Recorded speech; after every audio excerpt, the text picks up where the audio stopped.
Un journaliste de CNN s'est rendu en Iran hier et décrit une situation étonnamment calme. Selon lui, la vie quotidienne suit son cours. Les habitants vaquent à leurs occupations, les boutiques et les cafés sont ouverts, les voitures circulent normalement et la population est dans les rues. Il précise qu'il n'y a pas de panique visible en Iran.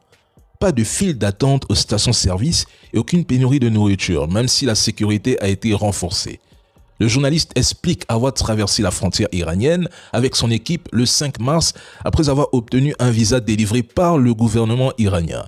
Ils sont ensuite arrivés à Téhéran afin de couvrir le conflit.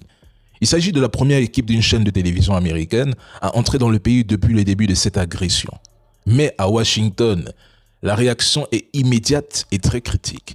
Le gouvernement américain accuse CNN et ses journalistes de relayer la propagande du régime iranien au motif que les images diffusées montrent une vie quotidienne relativement normale malgré les frappes. Selon les autorités américaines, ce type de reportage pourrait minimiser l'impact réel des bombardements et donner l'impression que l'Iran tient toujours debout. Et là, on atteint un niveau assez incroyable.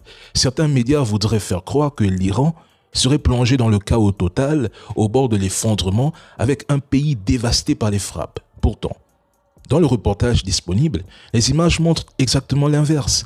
Une capitale active, des commerces ouverts, une bonne partie de la population qui soutient le régime et qui continue de vivre malgré le contexte de guerre. Faites attention à ce que les médias occidentaux vous montrent.